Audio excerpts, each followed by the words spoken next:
आज के सेशन को आप कैसे अप्रोच कर रहे हैं सर, और आपके टॉप कन्विक्शन 2 ट्रेडिंग आइडियाज़ क्या होंगे इस वक्त जिसको आप चेज कर रहे हैं आज? तो देखिए, अंडरटोन आपको दिख रहा है, भगवान ने किया तो केसेस भी घट रहे हैं, आपकी वायबिलिटी भी बेटर है, जीएसटी नंबर्स भी अच्छे हैं, और मुझे लगता है कि निराशा के सामने आशा है। 2 हफ्ते के लिए सिप कहा था आपको, कल आपको एस्कॉर्ट्स कहा था 1120-22 में 1155 बिक गया। Escorts is headed to 1220, so Escorts will be an outperformer. Autos may be the best sector in the month of May, even though sales are low, because this is an opportunity to buy. Second, कल मैंने आपको 90 रुपए में IOC दिया था, वो 94 हो गया, 98 का टारगेट है, keeper trading stop loss of 9350। अब 2 बाइस हैं, आप कहे तो मैं शुरू करूं? जी हाँ सर, प्लीज प्लीज। तो पहला बाय होएगा आरबीएल बैंक। आज नंबर्स आरबीएल के आएंगे और मैं कह रहा हूं सबको सरप्राइज कर देगा। RBL is headed to 200 rupees in the next few days. RBL is my top pick, keep a stop loss of 176.50। The other buy would be Tech Mahindra. Again I gave a sip here at 965। Tech Mahindra is headed to 1020 in the near term, keep a stop loss of 952. These are my 2 trading picks, Tech Mahindra and Escorts. Please be there. This 30 rupees is nothing. It is going to be up 70 rupees. You will be surprised. अक्सर बहुत चर्चा, भसीन साहब नमस्कार, मैं शैलेंद्र बोल रहा हूं, RBL bank पर होती हुई दिख रही है। आज 3 दिन की गिरावट और आपने ऑलरेडी एक लॉन्ग कॉल दे दिया है 184, फिलहाल 25 पर। सॉफ्ट कमोडिटीज़ में बहुत ही शानदार मोमेंटम आपको आता हुआ दिख रहा है, चाहे वो कॉफ़ी स्टॉक्स हों, चाहे वो शुगर स्टॉक्स हों, रबर स्टॉक्स हों। कोई एक पसंदीदा काउंटर बजाज हिंदुस्तान शुगर के अलावा आप यहाँ पर शेयर कीजिए हमारे दर्शकों के साथ। नहीं, वो तो फिर डीसीएम श्रीराम इंडस्ट्रीज है और बलरामपुर चीनी। मैं पेडिग्री में रहूंगा, और बजाज हिंदुस्तान जैसे आपको कहा वो 6 रुपए पे अच्छा था, इस भाव पे नहीं, बट जैसे मैंने कहा DCM Shriram industries and Balrampur चीनी। भसीन साहब, गुड आफ्टरनून, कार्यक्रम में स्वागत है। आपकी सर आज की अप्रोच क्या रहेगी, आई मीन इस डिप में, और इस डिप में आप एग्जैक्टली क्या एक्यूमुलेट करना चाहेंगे? और सर कोई शॉर्टिंग का कैंडिडेट आपने इस बाजार में अगर ढूंढा है तो एक बार सर वो भी शेयर कीजिएगा प्लीज हमारे साथ। तो नहीं वीरू, ये तो लेने वाले समय है। अब ये वॉलेटिलिटी डेली आपको उतार चढ़ाव दिखाएगी, but you are past the peak of Covid. I would expect in the next 2 weeks they will be plateauing. That doesn't mean that the market will come back, but by the end of the month if I am looking at 15,000 and beyond, then I am going to buy good stocks. और good stocks में 2 नाम ले रहा हूँ। M&M, आज आपके ही channel पे आया कि Britain is talking of removing tariffs with India. M&M largest trading partner on Tech Mahindra is British Telecom, and their auto sales will be very largely impacted because they have a very big tie-up there. So Tech Mahindra would be my favorite pick over here.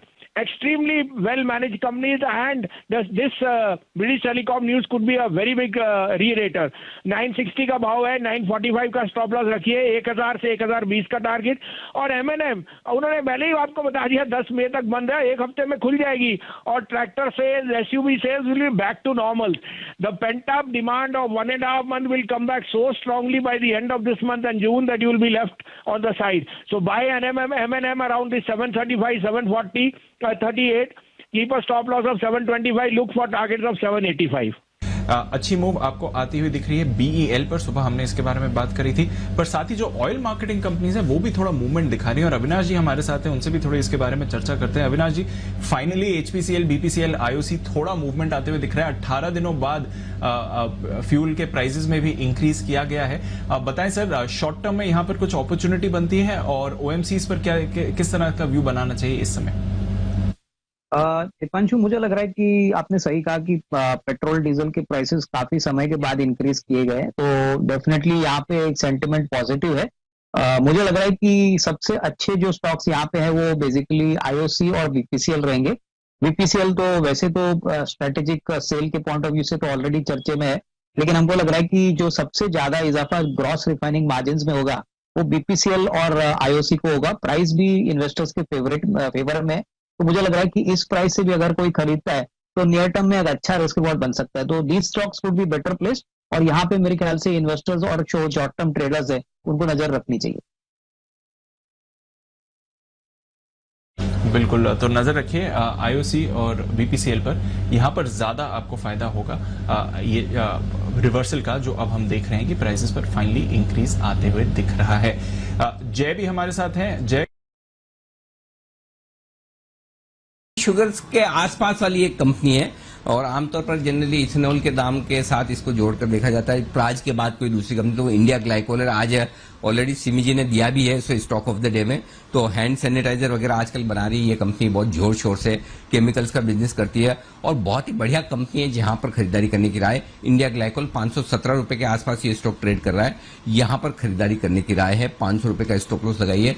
540, 555, 575 बड़े targets में India glycol के लिए आपको दे रहा हूं, यहां पर खरीदारी करने की राय है। और वजह यह है कि देखिए कंपनी में बहुत ही जबरदस्त फाइनेंशियल परफॉर्मेंस आने की तैयारी में हाल ही में इन्होंने एक क्लेरेंट केमिकल के साथ टाई अप किया है, उसका बड़ा फायदा इस कंपनी को होने के लिए तैयार है। मुझे लगता है कि मतलब सिंगल पी मल्टीपल पर आजकल कोई कमोडिटी स्टॉक मिल नहीं रहा है। तो अगर आप देखें जिस हिसाब से स्टॉक में 65 रुपए के आसपास की ईपीएस है, 8-9 का पी मल्टीपल है, और अगले साल की ईपीएस देखेंगे तो और भी उसके हिसाब से तो और भी आपको सस्ता नजर आएगा। तो अच्छे वैल्यूएशन पे स्टॉक है, बढ़िया कारोबार है, केमिकल में है और इससे जुड़े हुए लीकर से जुड़े हुए कारोबार में है, इथेनॉल से जुड़े हुए कारोबार में। तो ये स्टॉक है जहां बढ़िया एक्शन आपको देखने को मिल सकता है। तो शॉर्ट टर्म टारगेट्स आपके लिए 540 के होने चाहिए, 555 और उसके बाद 575 के थोड़े medium term long term positional target आप रख सकते हैं। आइए अब अनिल जी से समझते हैं कि कल बाजार के लिए अहम स्ट्रैटेजी क्या रखें और निफ्टी बैंक निफ्टी के अहम लेवल्स क्या होंगे।